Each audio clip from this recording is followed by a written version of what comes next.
नमस्कार। अब हम सुंदरकांड की यात्रा में आगे बढ़ेंगे। हम अपनी रामायण की ही श्रृंखला, जो वाल्मीकि रामायण की श्रृंखला में हम बढ़ रहे हैं, उसमें अभी तक हम किष्किंधा कांड तक पहुँचे थे। और किष्किंधा कांड में हमने देखा कि कैसे राम ने सुग्रीव से मित्रता की, फिर बाली का वध किया, और इसके पश्चात सुग्रीव हर दिशा में अपने वानरों और रीछों को भेजता है सीता के अन्वेषण या खोज के लिए। और सभी वानर हर दिशा से हताश होते हैं, लेकिन अंततः जो वानर दक्षिण दिशा में गए थे, जिनमें हनुमान, जामवंत, अंगद आदि शामिल हैं, उन्हें वहाँ संपाति समुद्र तट पर मिलता है, जो उन्हें बताता है कि रावण नाम का राक्षस सीता को समुद्र के उस पार लंकापुरी में ले गया है। और फिर ये निर्णय होता है कि कोई समुद्र पार कर जाएगा और सीता जी का पता लगाएगा। इसमें सब अपनी अक्षमता जताते हैं, लेकिन जामवंत हनुमान जी के पास जाके उन्हें स्मरण कराते हैं कि वे किनके पुत्र हैं और उनमें क्या क्षमताएं हैं। और फिर हनुमान जी लंका जाकर सीता जी का पता लगाने को तैयार होते हैं। अब इसके आगे की कथा सुंदरकांड में हमें मिलेगी। और सुंदरकांड का नाम ही सुंदरकांड क्यों पड़ा, जबकि भगवान राम का जन्म बालकांड में दिखाया गया, उनके विवाह जैसा सुंदर अवसर जो है वह बालकांड में आया। इसके बाद भी सुंदरकांड को सुंदर क्यों कहा जाता है, इस पर विभिन्न मत है। कुछ का मानना है कि एक सुंदर पर्वत था जिस पर सीता जी को रावण ने रखा था, और वहाँ पर हनुमान जी जाकर उनसे मिले थे, इसलिए इसका नाम सुंदरकांड पड़ा है। कुछ का अलग मत है, लेकिन मेरे अनुसार जो मत मुझे सबसे ज़्यादा प्रिय लगता है और जो मैं बताता हूँ कि एक भगवान के लिए भक्त से ज़्यादा महत्वपूर्ण और सुंदर और अच्छा कोई नहीं होता। और एक भजन में ये बात आई भी है कि अपना मान टले टल जाए पर भक्त का मान न टलते देखा।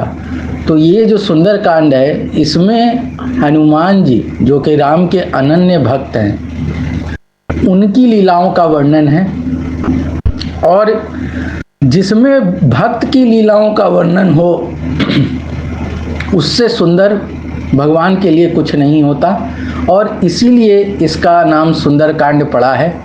एक और कारण यह है कि उसी भक्त श्री हनुमान ने राम और सीता के वियोग से संयोग की यात्रा को एक सुखद प्रारंभ दिया है इस सुंदरकांड में, सीता की खोज करके, और इसलिए यह कांड को सुंदरकांड का नाम दिया गया। मेरी आशा थी कि वाल्मीकि रामायण में इस सुंदरकांड में कुछ भी अप्रिय या अश्लील किस्म की बात नहीं होगी, लेकिन मैं क्षमा चाहता हूं और मैं पुनः आग्रह करूंगा कि 18 वर्ष के से कम उम्र के बच्चे थोड़ा परहेज करें इससे। वे जब और परिपक्व हो जाएंगे तब इन बातों को बेहतर समझ सकेंगे, पर अभी के लिए वे इससे परहेज करें। और आइए अब हम प्रारंभ करते हैं सुंदरकांड की यात्रा। तो सुंदरकांड की यात्रा शुरू होती है यहाँ से कि हनुमान जो हैं वो तैयार हैं अब उड़कर लंका जाने को। उन्हें अपनी शक्ति का स्मरण हो आया है और वे कूदकर मंदराचल पर चढ़ जाते हैं।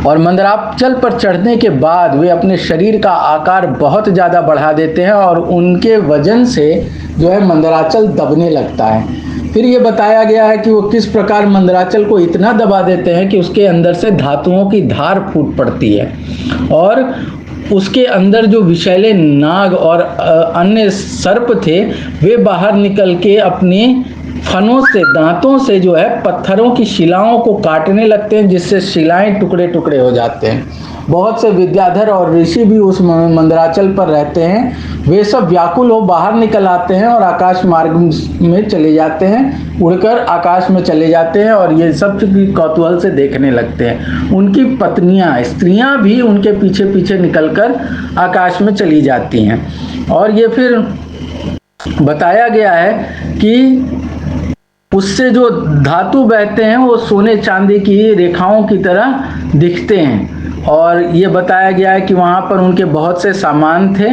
और लेकिन फिर भी वे सब अपने सामान छोड़ के, सारे विद्याधर ऋषिगण सब बाहर निकल जाते हैं। और हनुमान जी अपने आप का रूप बहुत विशाल कर कर उस मंदराचल को दबाते हुए फिर दिखाया गया है कि वे अपनी पूंछ को जोर से झटकारते हैं, जैसे गरुड़ सांप को झटकारता है। इस प्रकार फिर हनुमान जी बड़े वेग से उस मंदराचल से ऊपर छलांग लगा देते हैं, और उनकी जंघाओं से न जाने कितने ही वृक्ष टूट जाते हैं, और वे उनके वेग की वजह से कुछ दूरी तक उनके साथ जाते हैं। और इसकी उपमा इस बात से दी गई है कि जब कोई प्रेमी जन या कोई अतिथि बहुत प्रिय आपके यहाँ से जाता है तो लोग उनके पीछे पीछे उनको कुछ दूर तक छोड़ने के लिए जाते हैं। इसी प्रकार हनुमान जी के पीछे पीछे बड़े वेग से वृक्ष और उनकी डालियां जो टूट गई थी वे उनके पीछे पीछे ऊपर हवा में उड़ती हैं, जब वे तेज छलांग लगा के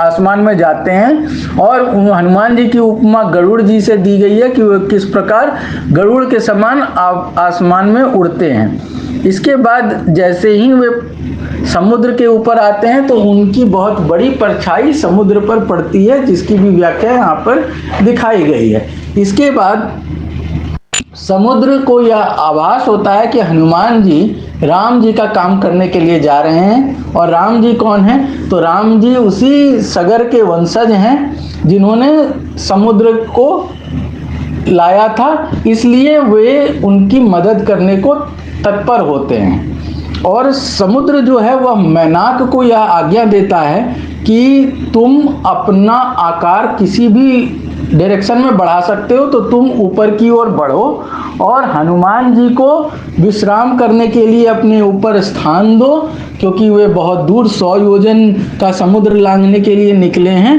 अतः उन्हें विश्राम देना चाहिए। तब मैनाक जो है वो ऊपर की ओर बढ़ता है और हनुमान जी इसको अपनी राह की कोई बाधा मानकर उसे अपने सीने से जोर से टक्कर मार के हटा देते हैं। तब मैनाक को हनुमान जी के वेग का अनुभव होता है और वह प्रसन्न होकर पुनः अपना रूप बढ़ाकर गरजता है। और मैनाक जो है वह मनुष्य का रूप धारण कर शिखर पर खड़ा होकर कहता है कि हे वानरोत्तम, यह तुम बड़ा ही कठिन काम करने को उद्यत हुए हो, अतः तुम मेरे श्रृंग पर कुछ देर ठहर कर विश्राम कर लो, तदंतर तुम सुखपूर्वक आगे चले जाना।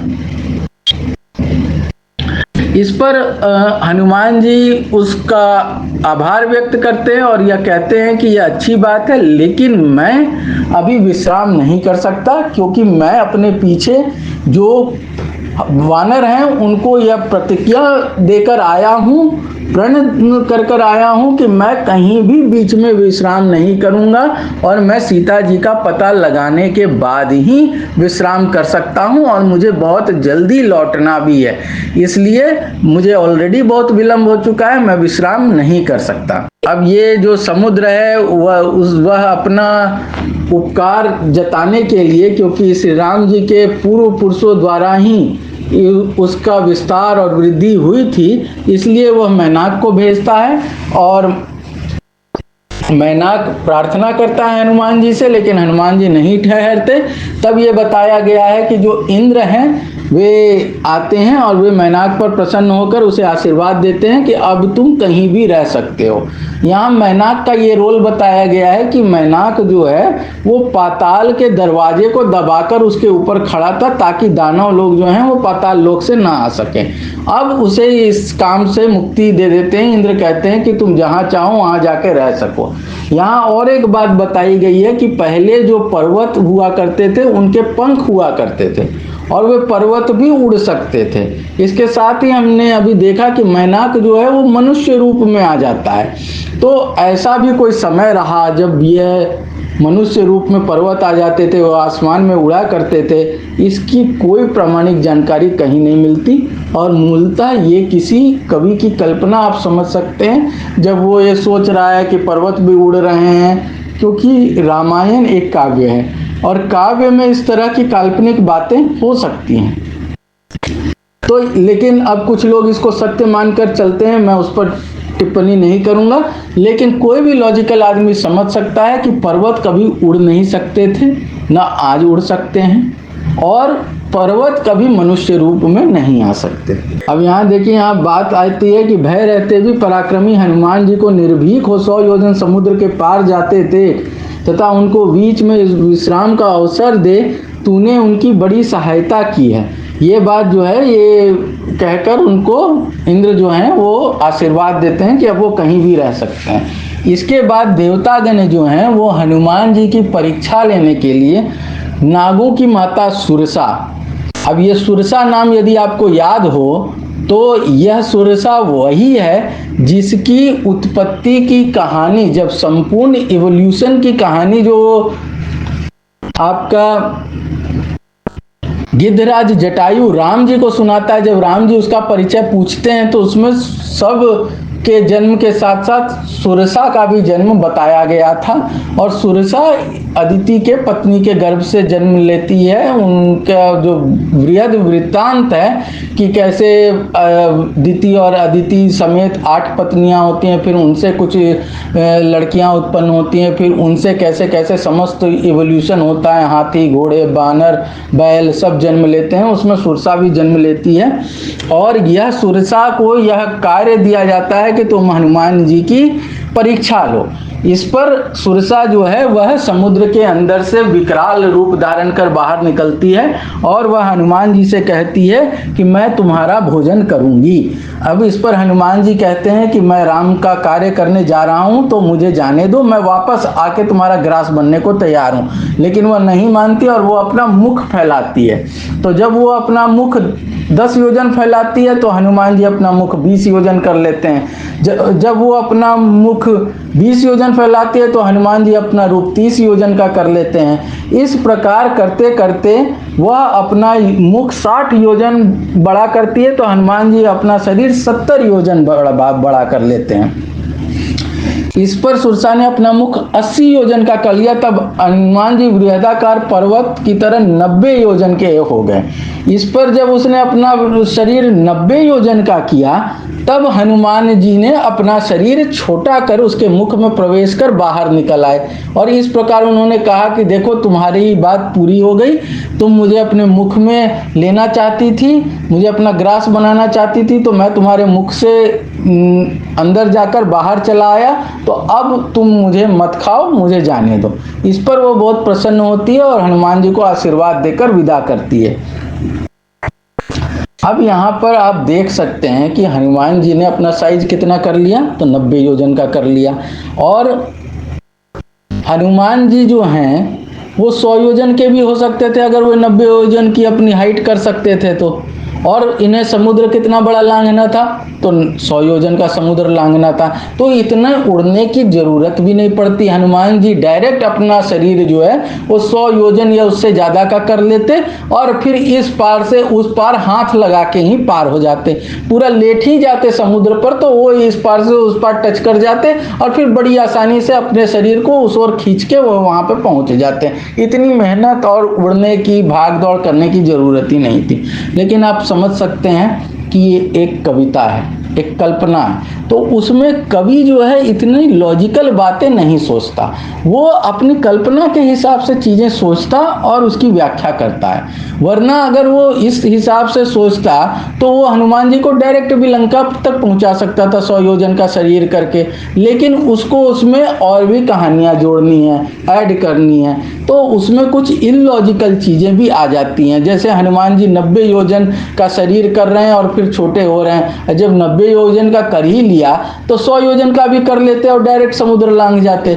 तो ये बातें आप देख सकते हैं। इसके बाद जब हनुमान जी आगे पहुंचते हैं तो वहाँ पर एक सिंहनी नाम की राक्षसी का नाम आया है, जो जंतुओं के परछाई को पकड़ लेती थी और फिर उनको खा जाती थी। यही काम उसने हनुमान जी के साथ किया, लेकिन हनुमान जी ने जल में देख लिया कि ये कोई राक्षसी है और फिर वे उसके मुख में प्रवेश करके उसके मर्म स्थलों को चीर डाला, उसके हृदय को चीर डाला और उसको मार कर फिर वे आगे बढ़े। तब सबने ये कहा कि अब हनुमान जी निर्विघ्न जो हैं वे जा सकते हैं, क्योंकि उन्होंने समुद्र की सारी बाधाओं को पार कर लिया है। और इस तरह बताया गया कि गरुड़ की तरह बड़े वेग से आकाश में वे उड़ने लगे और समुद्र के दूसरे तट के निकट पहुंचकर चारों ओर देखने लगे। अब यहाँ पर देखिए, तब उन्हें वहां से 100 योजन के फासले पर बड़ा एक जंगल देख पड़ा। जाते जाते उन्होंने विविध वृक्षों से भूषित द्वीप और मलयगिरी के उपवनों को देखा। उन्होंने सागर और सागर का तट और सागर तट पर लगे हुए पेड़ों को भी देखा। अब वे दूसरे पार पहुंचते हैं, वहां पर जो है उन्हें त्रिकुट पर्वत, समुद्र तीरवर्ती त्रिकुट पर्वत के शिखर पर बसी हुई लंका दिखाई पड़ी। अब अभी का जो कंसेप्ट बताया जाता है कि श्रीलंका ही लंका है, तो वहाँ कहाँ त्रिकुट पर्वत है और कहाँ किसी पर्वत पर लंका बसी हुई है। लेकिन यहाँ पर जो है, अब कोई कह सकते हैं कि श्रीलंका के अंदर लंका बसी हुई थी। लंकापुरी मतलब रावण का जो महल है बड़ा, वह त्रिकुट पर्वत पर था, पर ऐसा कोई पर्वत श्रीलंका में तो नहीं पाया गया है। लेकिन यहाँ पर चर्चा आई है त्रिकुट पर्वत के ऊपर लंका के बसे होने की। उसके बाद फिर हनुमान जी विचार करते हैं कि अभी कोई मुझे यदि देख लेगा तो वो मुझे पकड़ के मार भी सकता है, ऐसे में राम जी का कार्य बाधित हो जाएगा। तो वे इंतजार करते हैं कि सूर्य अस्त हो जाए, उसके बाद मैं कोई छोटा रूप बनाकर मैं लंका में प्रवेश करूंगा।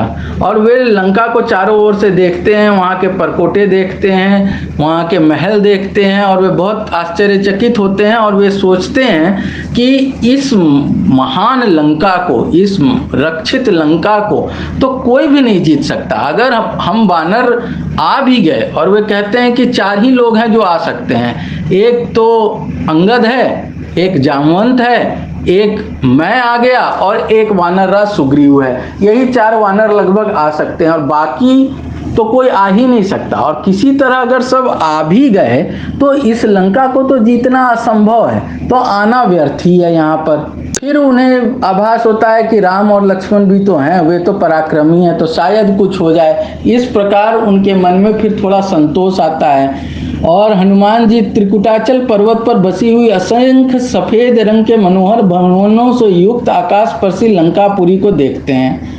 अब यहाँ जब आप लंकापुरी का डिस्क्रिप्शन देखेंगे तो यहाँ पर भी बताया गया है कि ये रावण की जो लंकापुरी है इसको विश्वकर्मा ने बनाया, और फिर इसमें जो है लंका के परकोटों की दीवारें ठीक अयोध्या में जिस तरह का डिस्क्रिप्शन है उस तरह का डिस्क्रिप्शन, और यहाँ पर भी शतघ्नी या तोपों की बात आई है।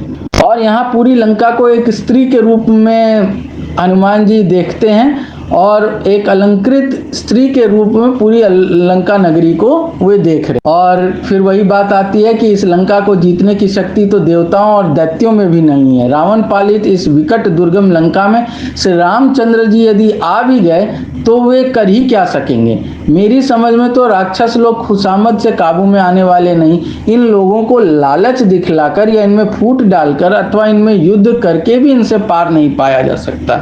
हमारी सेना में 4 ही ऐसे जन हैं जो यहाँ आ सकते हैं, एक तो अंगद, दूसरे नील, तीसरा मैं और चौथे बुद्धिमान वानर राज सुग्रीव। फिर वे विचार करते हैं कि अच्छा चलो ये सब बातें तो बाद में सोची जाएंगी, पहले ये तो पता कर लिया जाए कि सीता जीवित है कि नहीं, क्योंकि अगर सीता जीवित ही नहीं है तो इतने विचार करने की जरूरत ही नहीं पड़ेगी। ऐसा सोचकर वे लंका में प्रवेश करने का प्रयास कर रहे होते हैं कि लंका की अधिष्ठात्री देवी लंकिनी जिसको कहा गया है वह प्रकट हो जाती है और वह हनुमान जी को पकड़ लेती है और वह बोलती है कि तुम कौन हो और कहाँ प्रवेश करना चाह रहे हो। ये अपना प्रयोजन बताते हैं, तब लंकिनी जो है एक थप्पड़ हनुमान जी को जड़ देती है। बदले में हनुमान जी भी एक मुष्टि का प्रहार करते हैं जिसके प्रहार से लंकिनी गिर के लोटने लगती है जमीन में, और तब वो कहती है कि मैंने तुम्हें पहचान लिया, क्योंकि ब्रह्मा ने यह मुझे बताया था कि जब तुम एक बानर के मारने से विकल हो जाना तब समझना कि शत्रुओं का संहार, राक्षसों का संहार करने के लिए स्वयं भगवान आने वाले हैं। और वह बड़े आदर पूर्वक हनुमान जी को कहती है कि आप जाइए अपना कार्य सिद्ध कीजिए। अब इसमें बताया गया है कि हनुमान जी जो हैं वो एक बिल्ली के समान छोटा रूप बनाते हैं। और यही चीज जब आप तुलसीदास की रामायण के सुंदरकांड में जाएंगे तो वहां लिखा गया है मसक समान रूप कपि धरहीं।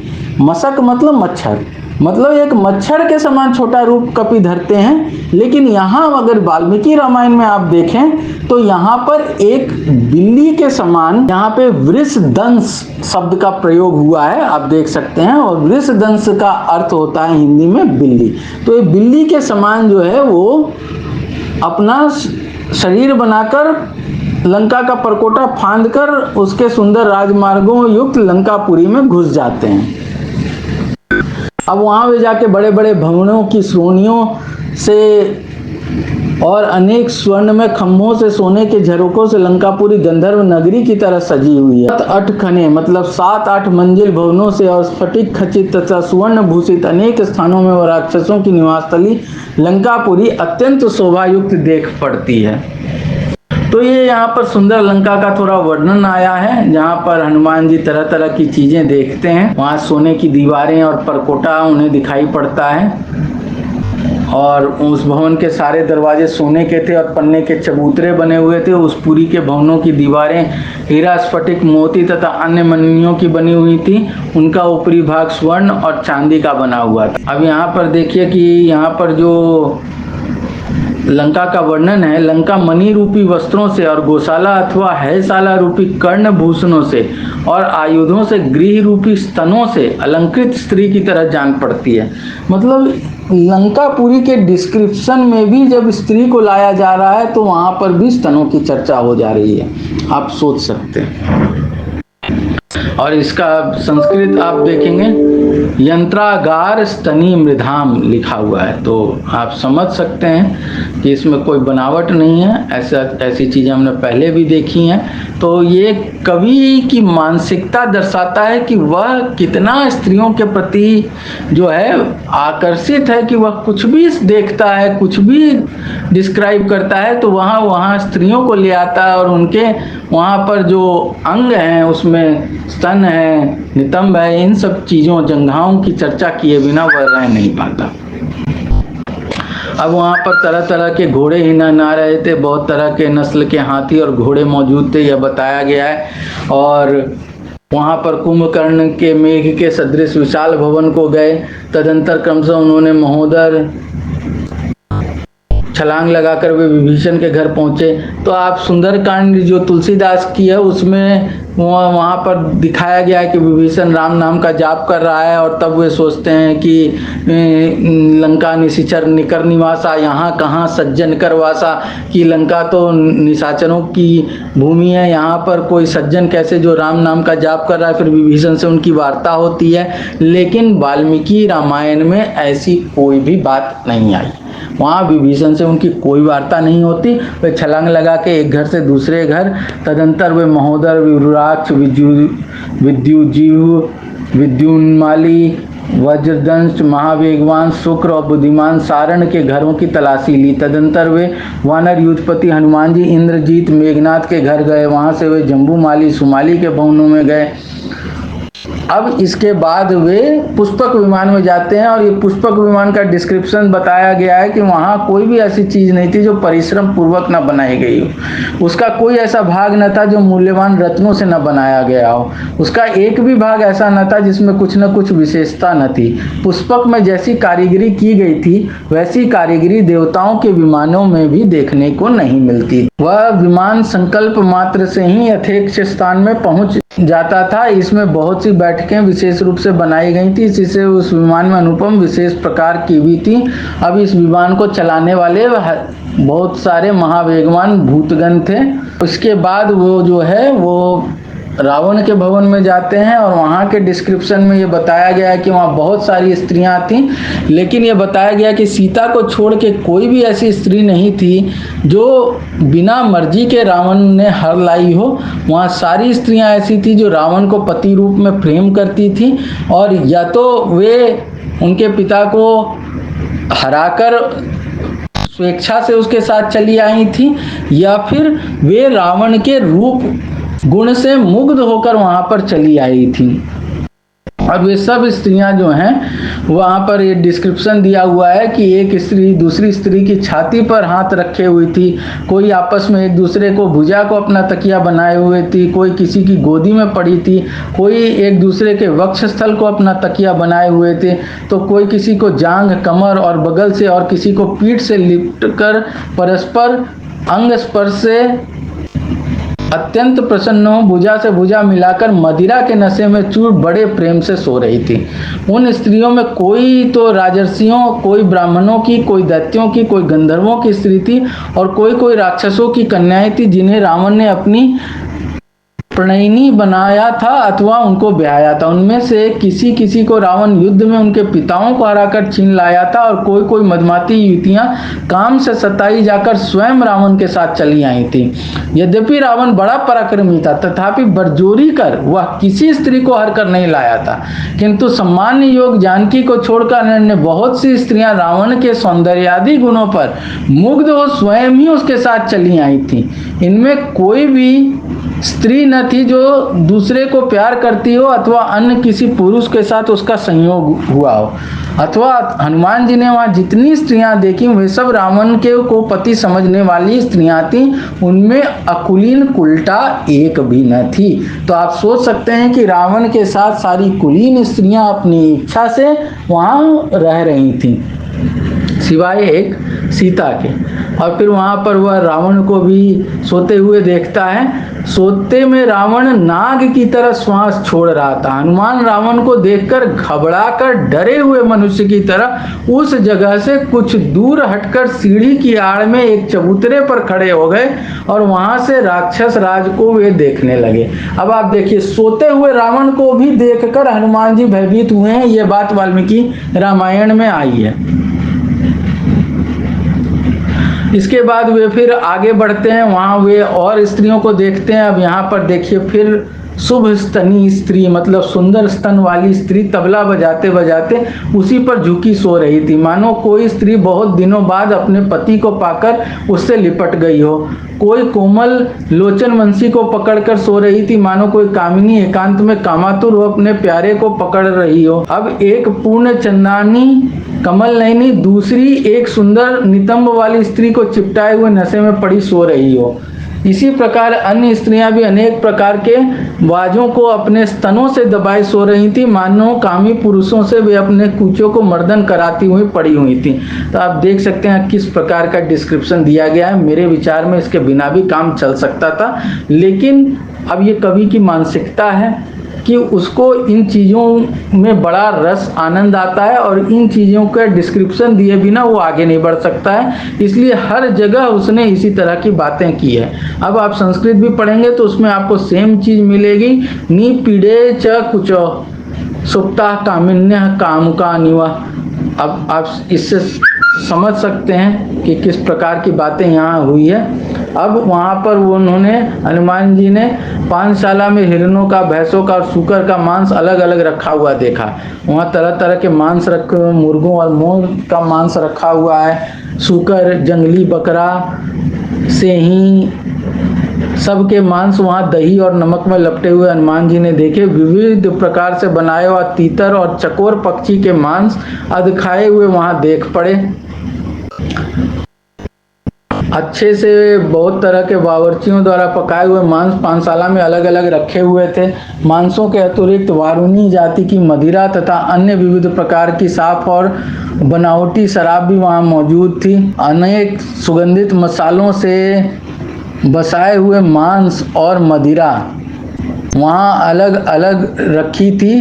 वह पानशाला फूलों के ढेरों से सुवर्ण के कंसों से, स्फटिक के पात्रों से और सोने के गढ़ुओं से परिपूर्ण थी। हनुमान जी ने देखा कि कहीं चांदी और कहीं सोने के बड़े बड़े पात्रों में अच्छी शराबें भरी हुई थी। आप जानते हैं कि हनुमान जी जो हैं वो एक ब्रह्मचारी हैं और उनको चिंता होती है कि उन्होंने पर स्त्रियों को ऐसे अवस्था में सोते हुए देखा और इससे उन्हें अपने धर्म नष्ट होने की शंका उत्पन्न होती है। लेकिन फिर वे अपने मन को समझाते हैं कि मैंने बुरी दृष्टि से स्त्रियों को कभी नहीं देखा है और मैंने पर स्त्रीगामी रावण को देखा। इस प्रकार चिंता करते हनुमान जी के मन में एक दूसरी बात आई कि मैंने ये सब कुछ तो सीता की खोज के लिए किया और स्त्रियां तो स्त्रियों के बीच ही खोजी जाती हैं, इसलिए इसका मुझे पाप नहीं लगना चाहिए, क्योंकि मेरे मन में यह सब देखने के लिए बाद भी कोई विकार नहीं उत्पन्न हुआ। फिर वह देखते हैं, सोचते हैं कि वो जो राम जी की पत्नी है वो रावण के वश में कैसे जा सकती हैं।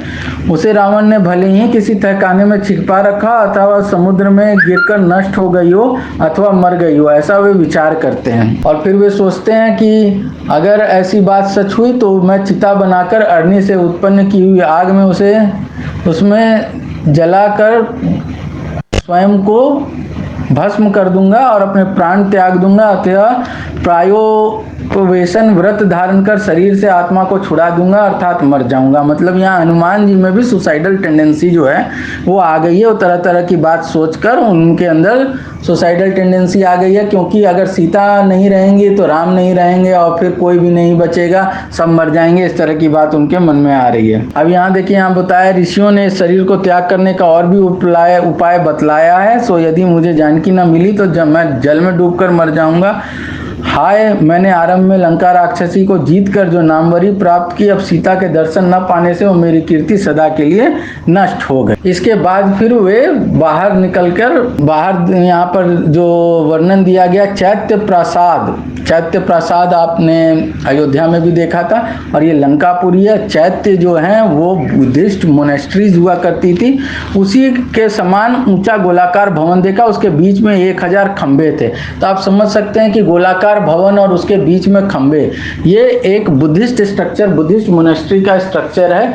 लेकिन यहाँ पर ये लंका में यदि पाया जा रहा है तो आप समझ सकते हैं कि उस समय बुद्धिज्म श्रीलंका में फैल चुका था और ये बात कभी को भी मालूम है। हालांकि ये जो लंका का डिस्क्रिप्शन है ये श्रीलंका से मैच नहीं होता, फिर भी आप समझ सकते हैं कि तारतम्य बैठाया जा सकता है यहाँ पर। और वहाँ पर ये बताया गया है, पहले ये दिखाया गया कि गोलाकार भवन देखा, उसके बीच में 1000 खंबे थे, उसका रंग कैलाश पर्वत की तरह सफ़ेद था, उसकी सीढ़ियाँ मूंगे की थी, वह भवन ऐसा प्रकाशमान हो रहा था कि उसकी ओर देखने से आंखें चौंधिया जाती थी और वह भवन बहुत स्वच्छ था, आकाश में से बातें करता था। उसमें मैले कपड़े पहने और राक्षसियों से घिरी उपवास से कृष उदास बार बार लंबी सांसें लेती हुई शुक्ल पक्ष के आरंभ में चंद्र से रेखा की तरह निर्मल एक स्त्री को हनुमान जी ने देखा। अब आप यहाँ देखिए कि चैत्य प्रसाद के अंदर सीता जी को देखने की बात आ रही है और थोड़ी ही देर बाद आप देखेंगे कि एक पेड़ के नीचे बैठे रहने की उनकी बात। अब हनुमान जी याद कर रहे हैं कि वह पर्वत पर जब बैठे हुए थे तब एक स्त्री को जो उन्होंने आकाश मार्ग से लंका ले जा रहा था रावण, तब देखा था। अब वो उसको याद कर रहे हैं। तब मैंने जैसी रूप वाली स्त्री देखा था वैसा ही रूप स्त्री का है, क्योंकि उसी की तरह पूर्ण चंद्रवदनी है, इसकी सुंदर भौवें हैं तथा इसके गोल पयोधर हैं। मतलब आप समझ सकते हैं कि अब हनुमान जी भी जो हैं वो सीता को उनके स्तन से पहचानने की कोशिश कर रहे हैं। अपने शरीर की कांति से इसने मानो समस्त दिशाओं को प्रकाशित कर रखा है। इसका कंठ इंद्रनील मणि जटित आभूषण की प्रभा की तरह दमक रहा है। इसके अधर कंदरू की तरह लाल है, कमर पतली है और समस्त अंग सांचे में ढले हुए से हैं। वह एक पुरानी पीले रंग की उत्तम साड़ी पहने हुए और आभूषण रहित होने से पुष्पहीन कमलिनी की तरह शोभाहीन जान पड़ती थी।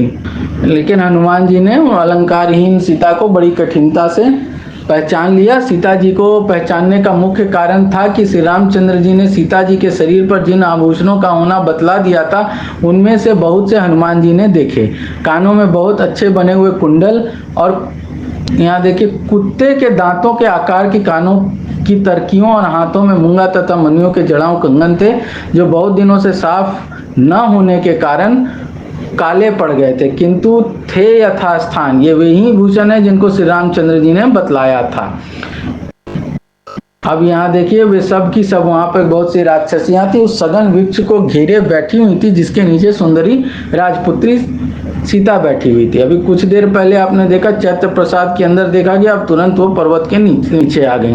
अब रात बीतने पर षडांग वेदी, षड अंग माना जाता है वेदों के, तो उनके ज्ञाता और ऋतुमतों यज्ञ करने वाले ब्राह्मण राक्षसों के वेद पाठ की ध्वनि हनुमान जी ने सुनी। अब इसका आशय यह लगाया जा सकता है कि राक्षसों में भी वर्ण व्यवस्था थी और वहां पे ब्राह्मण राक्षस भी हुआ करते थे। फिर यहाँ पर कुछ देर बाद रावण आ जाता है और ये बोला गया कि यद्यपि हनुमान जी स्वयं भी अत्यंत तेजस्वी थे, तथापि रावण के तेज के सामने भी वे दब गए और वृक्ष की एक डाली पर उसके सघन पत्तों में अपने को छिपा लिया। फिर यहाँ देखिए जो सीता जी का डिस्क्रिप्शन आया है कि काले केश वाली, पतली कमर वाली, कठिन स्तन वाली और काले नेत्र वाली जानकी को देखने के लिए रावण उनके समीप गया। विशालाक्षी और सुंदर रंग वाली सीता दोनों जांघों से अपनी पेट को तथा बाहों से अपने स्तनों को ढांपे हुए बैठकर रोने लगी। मतलब स्तन, जांघ, इसके बिना तो कवि का कोई डिस्क्रिप्शन हो ही नहीं सकता, ऐसा जान पड़ता है। रावण ने कहा, हे सुंदरी, तू मुझे देखकर अपने उदर और स्तनों को ढककर भयभीत हो अपने सारे शरीर को छुपाना चाहती है। हे विशालाक्षी, हे प्रिय, मैं तुझे चाहता हूँ, अतः तू भी मुझे अच्छी तरह मान। तेरे सब अंग सुंदर हैं, अतः तू सबका मन हरने वाली है। सीते, इस समय यहाँ न तो कोई मनुष्य है, न काम रूपी कोई राक्षसी है। यदि तुझे मुझसे डर लगता है तो इस भय को तू त्याग। फिर देखिए क्या बात आ गई है कि उस समय सीता जी के नेत्रों से निकले हुए आंसू छल छल करते हुए उसके विपुल स्तनों को धो रहे थे।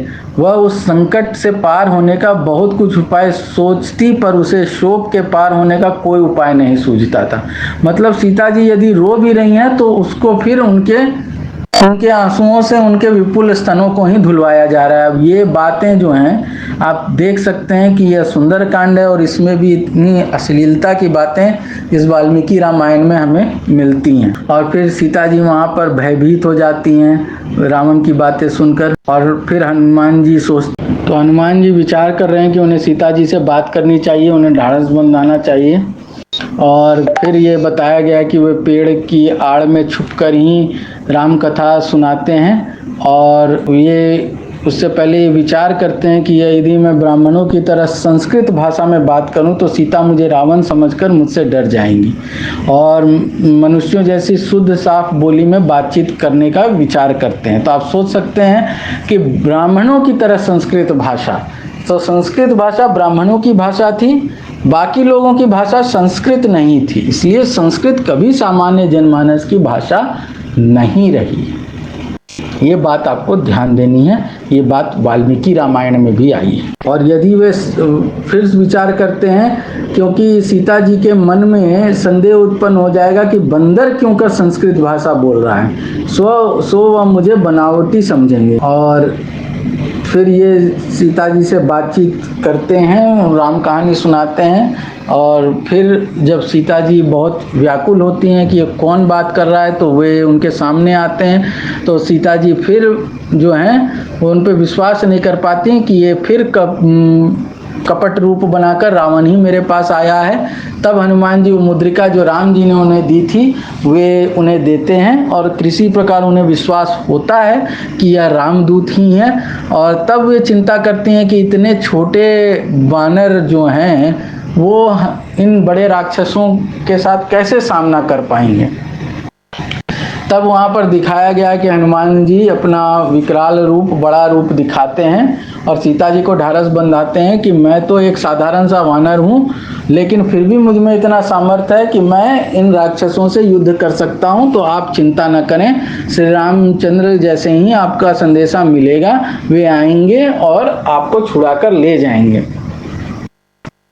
इस बीच ये भी बात होती है कि वे कहते हैं कि यदि आपकी इच्छा हो तो आप मेरे पीठ पर बैठ चलिए, यहाँ कोई भी राक्षस ऐसा नहीं जो हमको रोक पाएगा।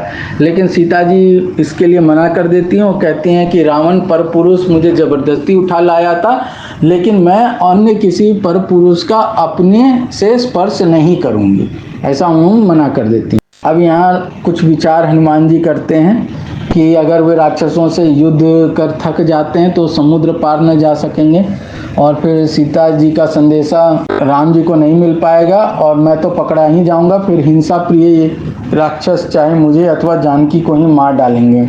और यहाँ दिखाया गया कि शीशम के वृक्ष के नीचे सीता जी बैठी हुई हैं और यह तो मुझे निश्चय हो गया कि तुम देवता नहीं हो, फिर तुम बार बार महाराज श्री रामचंद्र जी का नाम ले रही हो। अतः फिर यहाँ पर देखिए, अतः तुम्हारे स्तन, जंघा आदि शरीर के अवयवों की गठन तथा सामुद्रिक शास्त्र से वर्णित अन्य शारीरिक लक्षणों को देखने से, ये बात कौन हनुमान जी कह रहे हैं सीता जी से, अब बताइए। तुम वही सीता हो तो मैं तुमसे पूछता हूँ, मुझे बतला दो तुम्हारा भला हो, क्योंकि तुम्हारी दीनता से, तुम्हारे अत्यद्भुत रूप से ये जान पड़ता है कि तुम सीता हो। अब यहाँ आप देखेंगे कि हनुमान जी भी सीता जी से यह कह रहे हैं कि तुम्हारे स्तन, जंघा आदि शरीर के अवयवों की गठन। अब ये बात कहने की क्या ज़रूरत है, वो भी हनुमान जिनको बोला जाता है कि वो राम भक्त हैं और सीता जी को अपनी माता के समान समझते हैं। तो कोई अपनी माता को पहचानने की कोशिश कर रहा हो तो वह ऐसी बातें क्यों करेगा कि तुम्हारे स्तन और जंघा आदि के गठन और शारीरिक लक्षण, इन सब की बातें करने की क्या ज़रूरत थी। उसके बिना भी बात हो सकती थी, लेकिन नहीं। अब तब सीता जी बताती हैं कि मैं सीता हूँ और बुद्धिमान रामचंद्र जी की मैं पत्नी हूँ। 12 वर्ष तक मैं रामचंद्र जी के घर में रही थी। ये बात फिर वो वहाँ बताती हैं हनुमान जी। अब वहाँ पर बताया गया कि वो हनुमान जी को रावण समझ उन पर संदेह करती हैं। फिर वहाँ पर तुरंत देखिए, सुंदरी सीता जी यह कहकर शोक से विकल हो अशोक की शाखा को छोड़ वहीं भूमि पर बैठ गई। अभी थोड़ी देर पहले शीशम का पेड़ था, अब वो अशोक का पेड़ हो गया है। तो आप देखेंगे कि इसमें बहुत सी डिस्क्रिपेंसीज है इस वाल्मीकि रामायण में। कहीं वो चैत्य प्रसाद में पाई जाती हैं, फिर तुरंत वो शीशम के पेड़ के नीचे चली जाती हैं और फिर वो एक अशोक वृक्ष के नीचे पहुंच जाती। फिर हनुमान जी कहते हैं कि लक्ष्मण जी ने तुम्हारी कुशलता पूछी है। ये देवी सुग्रीव नाम के वानर रामचंद्र जी से मित्रता की है, वे वानरों के राजा हैं, तुम्हारी राजी खुशी पूछी है और रामचंद्र जी तुम्हें नित्य याद करते हैं। इस पर फिर सीता जी विश्वास पाने के लिए हनुमान जी से राम जी के शरीर की गठन कैसी है, उनका रूप कैसा है, लक्ष्मण जी की जंघाएं और भुजाएं कैसी हैं, यह तुम मुझे बतलाओ। अब लक्ष्मण देवर लगते हैं सीता के, जो कहते हैं कि मैंने कभी सीता के पैर से ऊपर देखा ही नहीं। पैर भी कहाँ जहाँ चरण स्पर्श करते हैं, उससे ऊपर देखा ही नहीं। वो सीता लक्ष्मण की जंघाएं कैसी हैं ये पूछ रही हैं, किससे? हनुमान जी से। तो सीता जी को लक्ष्मण की जंघाएं कैसे दिखी और वो लक्ष्मण को जंघाएं मुझसे कैसे पहचानेंगे, ये बात कुछ अटपटी सी है, लेकिन यहाँ पर आई है। इस पर हनुमान जी कहते हैं कि हे कमल नयनी, तुम अपने पति और लक्ष्मण जी के शरीर के चिन्हों को जानकर भी मुझसे पूछती हो, यह मेरे लिए बड़े सौभाग्य की बात है। अब यहाँ पर जो हनुमान जी डिस्क्रिप्शन बता रहे हैं वो भी आप सुन लीजिए। उनकी जांघें, कलाई और मुट्ठी बड़ी मजबूत है। भौ, अंडकोश और बाहु, उनके ये 3 अंग लंबे हैं। मतलब भौं लंबे हैं, अंडकोश आप समझ सकते हैं, और फिर बाहु लंबे हैं। केशाग्र, वृषण और जानू, ये 3 अंग समान हैं।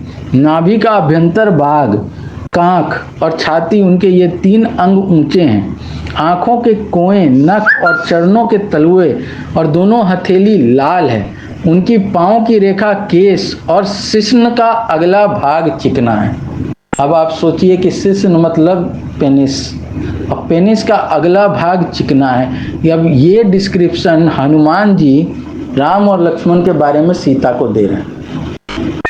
और हनुमान जी कैसे किसी का पेनिस और अंडकोश राम जी का देखें, ये भी अचंभे की बात है, और वो कैसे इसका डिस्क्रिप्शन सीता को बता रहे हैं और इससे सीता जी राम और लक्ष्मण को पहचानेंगी, ये भी अचरज की बात है। तो ये बहुत ही निंदनीय बात और बहुत ही अनर्गल बात मैं कहूँगा यहाँ वाल्मीकि रामायण में आई है, और वह भी सुंदरकांड में। और इससे ज़्यादा अब मैं क्या बताऊँ, लेकिन यहाँ पर आप देखें उनका गला, लिंग और जांघें मोटी हैं, उनके मस्तक के ऊपर 4 भौरियाँ हैं, उनके ललाट में महादीर्घायु सूचक 4 रेखाएं, 24 अंगुल के हाथ हैं, 4 हाथ लंबे हैं, भौं, नथुने, नेत्र, कर्ण, ओष्ठ, स्तनाग्र, कुहनी, गट्टा, घुटना, अंडकोश, कटी, हाथ, पैर और कटिका पिछला भाग समान है। उनके 4 दांत चिकने परस्पर मिले हुए हैं। सिंह, शार्दूल, पक्षी, हाथी और बैल की तरह 4 प्रकार की उनकी चाल है। उनके होंठ और ठोड़ी, नाक विशाल, वाणी, मुख, नख, लाम और त्वचा चिकनी है। हाथ की नली, तर्जनी, कनिष्ठा, गुल्फ, वायु, उरु और जंघा दीर्घ हैं। अब आप देख लीजिए। अब ये सुनकर सीता जी को हनुमान जी पर पूर्ण विश्वास हो जाता है, और उसके बाद फिर हनुमान जी उनको धीरज बंधाकर पूछते हैं कि अब मैं क्या करूं, तुम्हारी क्या इच्छा है सो बतलाओ, क्योंकि मैं अब लौटना चाहता हूं।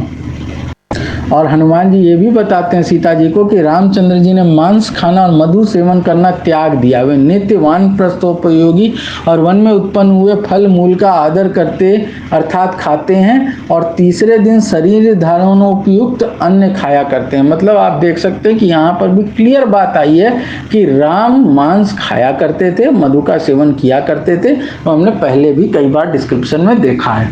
अब फिर राम के कामोन्मत्त होने की बात भी आ गई है, जो हनुमान सीता को बताते हैं कि श्री रामचंद्र जो सदा तुम्हारा ध्यान किया करते हैं और तुम्हारे लिए शोकाकुल रहते हैं, वो काम वशवर्ती हो, तुम्हें छोड़ और किसी की चिंता नहीं। फिर सीता जी कहते हैं कि वानर, तुम जाकर श्री रामचंद्र जी से शीघ्रता करने के लिए कह देना, क्योंकि जब तक यह 1 वर्ष पूरा नहीं होता तभी तक मेरे जीने की अवधि है, और इसमें 10वां मास चल रहा है। इसकी समाप्ति में केवल 2 मास और रह गए हैं। क्रूर रावण ने मेरे जीने के लिए यही अवधि बांधी है। तब वही बात आती है कि हनुमान जी सीता जी को पीठ पर बैठकर चलने की बात कहते हैं, लेकिन सीता जी ये कहती हैं कि मैं पतिव्रता हूँ, अतः रामचंद्र जी को छोड़कर किसी अन्य पुरुष का शरीर अपनी इच्छा से नहीं छू। और फिर एक बात बोलती हैं कि जब तुम मुझे लिए हुए आकाश मार्ग से बड़े वेग से जाने लगोगे, तब मैं कदाचित भयभीत हो समुद्र में गिर पड़ी और समुद्र के मगरमच्छ मुझे पकड़कर खा गए, तब तुम क्या करोगे?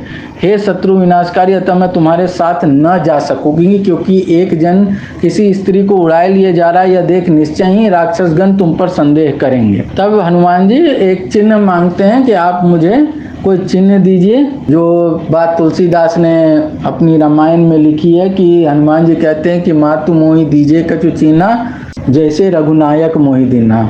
तब हनुमान जी ने इस प्रकार कहा। तब देवकन्या की तरह सीता जी की आंखों में आंसू भर धीरे धीरे बोली, मेरी यही सर्वश्रेष्ठ कहानी तुम श्री रामचंद्र जी को बतला देना कि चित्रकूट पर्वत के ईशान कोण पर है। अब यहाँ पर देखिए एक कहानी आ जाती है कि एक कौवे ने अचानक आकर मेरे स्तनों के बीच में चोंच मारी और उछल उछल कर उसने मुझे घायल कर डाला। अब कौवा भी जो चोंच मार रहा है, वो बताइए कहीं भी चोंच मार सकता था, स्तन के बीच में कौवा चोंच कैसे मारेगा? लेकिन वो भी, अगर कौवा भी चोंच मार रहा है तो वो स्तन के बीच में चोंच मार रहा है। और सीता जी ये कथा बता रही हैं कि तब रक्त की बूंदें श्री रामचंद्र जी के शरीर पर गिरने से वे उठे। उन्होंने स्तनों के बीच मेरे घाव हुआ देख सर्प की तरह कुपित और फुफकारते हुए बोले, हे सुंदरी, तेरे स्तनों के बीच में किसने घाव कर दिया? जो श्री राम को पिता और मुझे माता समझ बर्ताव करते हैं, उन वीर लक्ष्मण को। और इसके बाद फिर ये होता है कि राम जी एक घास का टुकड़ा उठा के, एक तृण उठा के फेंकते हैं उस कौवे के पीछे, और वो कौवा सब तरफ घूम आता है, लेकिन उसको कहीं पर भी मुक्ति नहीं मिलती और कोई उसको नहीं बचाता है। तब वो वापस सीता जी की शरण में आता है और सीता जी से माफ़ी मांगता है, तब जाकर कहीं उसकी जान बचती है। वो जयंत नाम का कौवा बताया गया है। ये कथा यहाँ पर आती है। ये बोलती हैं सीता जी कि राम जी को ये कहानी सुनाना, ये कहानी उनके और मेरे अतिरिक्त कोई नहीं जानता, तो वो इस कहानी से तुम्हें पहचान लेंगे। और फिर वो जो है यहाँ बात आती है कि वो अपना आंचल से खोलकर चूड़ामणि दे देती हैं हनुमान जी को, और ये कहती हैं कि हनुमान जी इसे रामचंद्र जी को दे देना। उस उत्तम मणि को ले हनुमान जी ने अब आगे जाने की तैयारी की। सीता जी ये भी कहती हैं कि वे कैसे इस लंका में आ सकेंगे समुद्र को पार कर। तो हनुमान जी कहते हैं कि तुम उसकी चिंता मत करो, वो दोनों को मैं अपनी पीठ पे बैठा के ले आऊँगा और वहाँ पे बहुत से वीर बानर हैं जो लंकापुरी पे आक्रमण कर देंगे और इसको तहस नहस कर देंगे। इसके बाद फिर हनुमान जी सीता जी से आज्ञा लेके अशोक वाटिका को थोड़ा उजाड़ने के लिए बढ़ते हैं और यहाँ बताया गया कि लोहे का एक बड़ा बेड़ा निकाल लेते हैं और वहाँ पर वे फल कुछ खाते हैं, कुछ फेंक देते हैं, वृक्ष तोड़ देते हैं। इस पर जो है सब वहाँ के जो माली लोग हैं, राक्षस लोग, वो लोग जाके कंप्लेन करते हैं और फिर बात आती है कि वहाँ से कुछ राक्षस भेजे जाते हैं इस बानर को पकड़ने के लिए। तब यहाँ बताया गया कि कवि श्रेष्ठ पवन नंदन हनुमान जी एक छलांग में मेरू पर्वत के शिखर की तरह ऊंचे उस चैत्य प्रसाद पर, चैत्य प्रसाद आप समझ लीजिए, बार बार इसकी चर्चा आई और उनको देखकर चैत्य प्रसाद के रक्षक भी मूर्छित हो गए। अस्त्र जानने वाले श्री रामचंद्र की जय हो, महाबली लक्ष्मण की जय हो, श्री राम जी द्वारा रक्षित वानरराज सुग्रीव की जय हो। ऐसा चैत्र प्रसाद पर बैठे हुए कपि यूथपति हनुमान जी ने ऐसा सिंहनाद किया कि उसे सुन राक्षस बहुत डर गए। उस सिंहनाद को सुनकर उस चैत्र प्रसाद के सैकड़ों रक्षक विविध प्रकार के अस्त्र, पास, खड्ग और परसा लेकर दौड़ पड़े, लेकिन हनुमान जी ने उन सबको मार गिराया।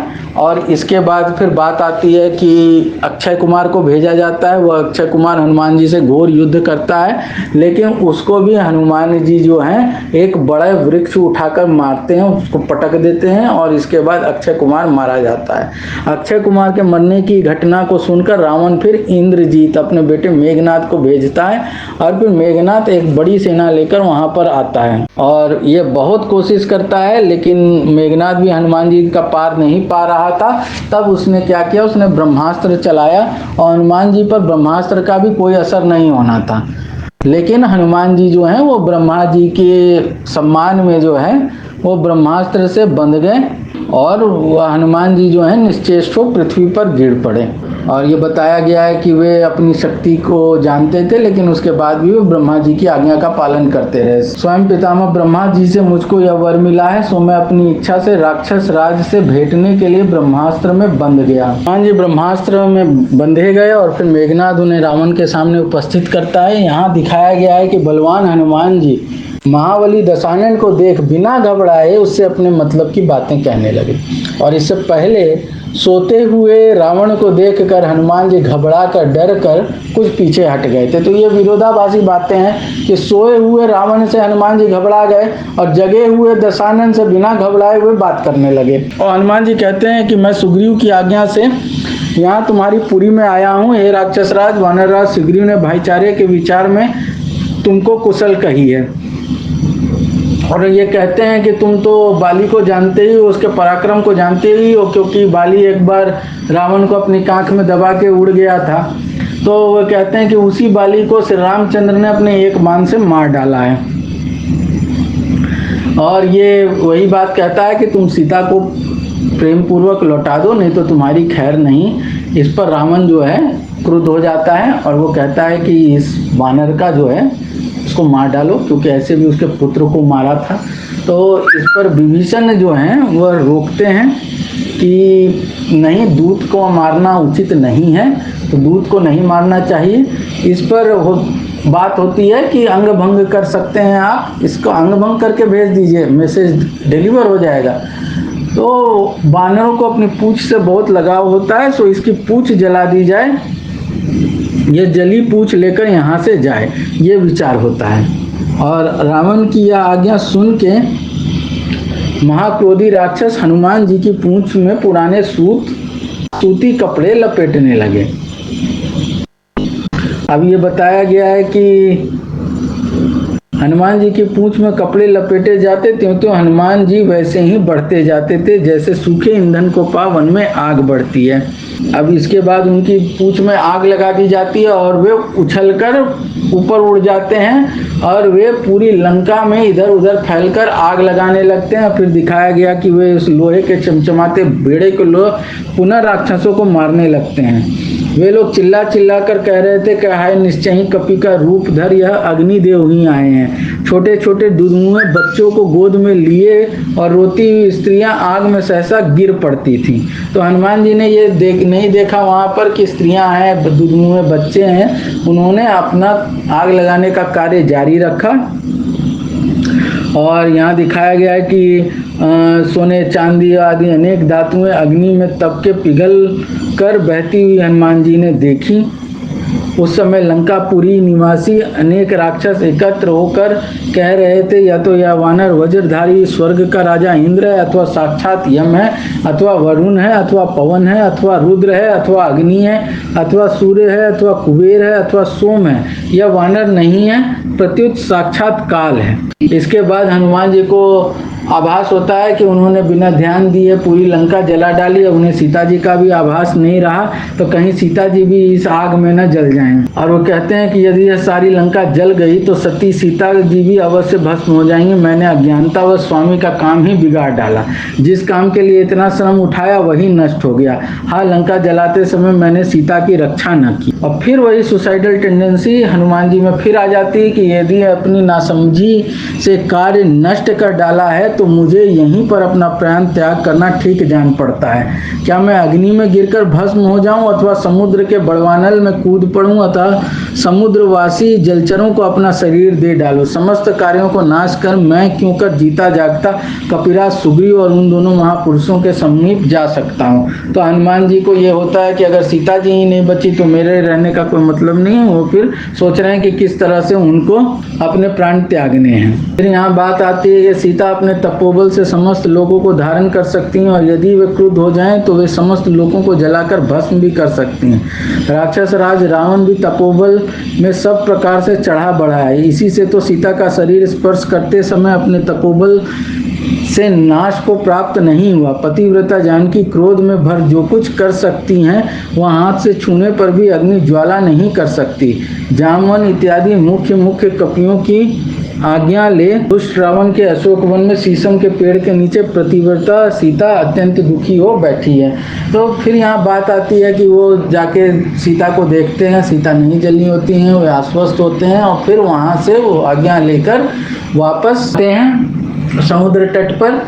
और समुद्र तट पर फिर समस्त वानर खुश हो जाते हैं उनसे ये जानकर कि सीता जी का पता चल गया है। और फिर वे लोग बड़े उत्साह में वापस लौटते हैं। और वहाँ पर लौटते समय वे जब किष्किंधा के समीप पहुँचते हैं तो वहाँ पर बताया गया है कि वे लोग एक बगीचा है मधुबन है नाम का, वहाँ पर वे लोग फल फूल जो है तोड़ के खाने लगते हैं, नष्ट करने लगते हैं। तो ये जानकारी जब सुग्रीव को मिलती है तो वो समझ जाता है कि जरूर इनको सीता का पता चल गया है, अन्यथा ये वानर लोग इस तरह का उत्पात नहीं कर सकते हैं। फिर ये सब वहाँ पर राम लक्ष्मण और सुग्रीव के पास पहुँचते हैं और हनुमान जी वहाँ सब वृत्तांत बताते हैं कि कैसे सीता जो है वो शीशम के पेड़ के नीचे अत्यंत दुखी हो बैठी हैं। अब राम जी जो हैं वो चूड़ामणि देखकर पहचान लेते हैं। फिर वो बारंबार हनुमान जी की प्रशंसा करते हैं और उनको अपने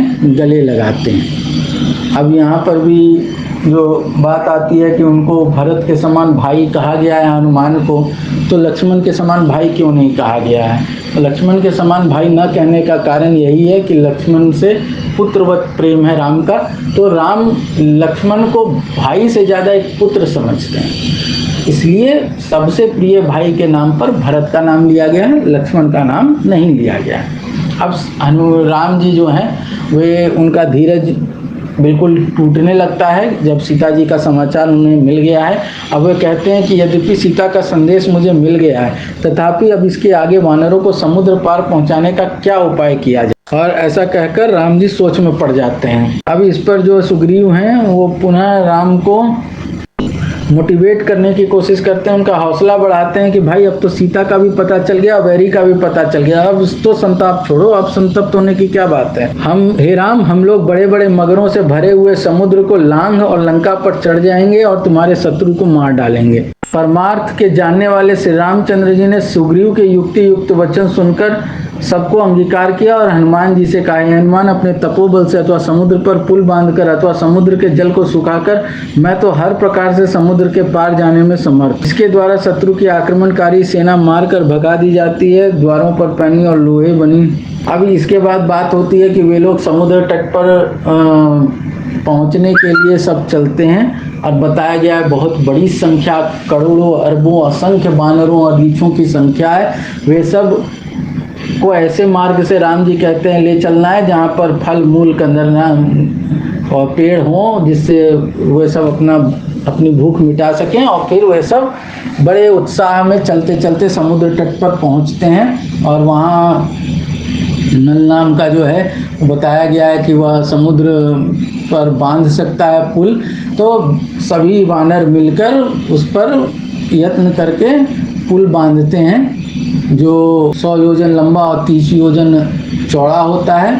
और इसके ऊपर से फिर सभी वानर जो हैं उसके पार जाते हैं। इससे पहले फिर ये कथा आती है कि वहाँ पर विभीषण जो है वो रावण को समझाने चला जाता है। इस पर मेघनाद जो है उपहास करता है कि ऐसा भीरू डरपोक राक्षस तो आज तक मैंने नहीं देखा।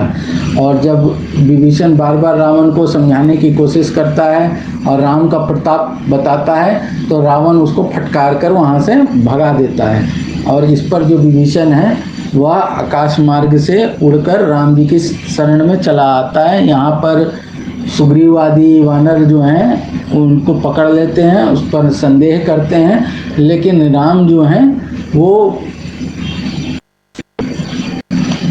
विभीषण को बुला लेते हैं अपने पास और उसको अपना कृपा पात्र बना लेते हैं और कहते हैं कि मैं तुम्हारा राज्याभिषेक कर दूंगा और उसको लंकापति के नाम से संबोधित करते हैं। फिर वे उससे पूछते हैं कि कोई उपाय बताओ लंका तक जाने का। तो विभीषण ही कहता है कि आपके पूर्वज सगर हुए हैं जिनका बहुत उपकार है समुद्र पर, तो समुद्र को आपकी सहायता अवश्य करनी चाहिए, इसलिए आप जो हैं समुद्र की पूजा कीजिए। इस पर जो है राम वो समुद्र की पूजा में 3 दिन बिता देते हैं लेकिन कोई उत्तर नहीं मिलता। इस पर राम जो है लक्ष्मण को फिर बाण लाने कहते हैं। जब विभीषण पूजा करने की बात करता है तो लक्ष्मण को ये बात पसंद नहीं आती है। वो कहता है कि कोई कर्मठ मनुष्य दीनता पूर्वक किसी के आगे हाथ नहीं फैलाता। जब आप में सामर्थ्य है तो आप समुद्र को सुखाइए, जो करना है कीजिए, 3 दिन वेस्ट करने का क्या मतलब है।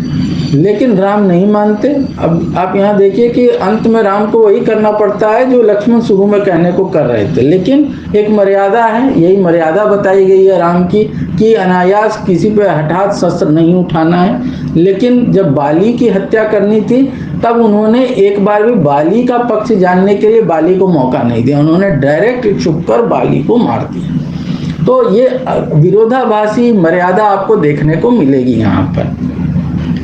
फिर जैसे ही वो बाण उठाते हैं तो समुद्र जो है वो मनुष्य रूप धारण करके वहाँ आ जाता है। और इसके बाद फिर जो समुद्र है वो मनुष्य रूप धारण करके आता है और रामचंद्र जी से हाथ जोड़कर कहता है कि आप एक काम कीजिए, नल को जो है वह आशीर्वाद है, वह पुल बना सकता है।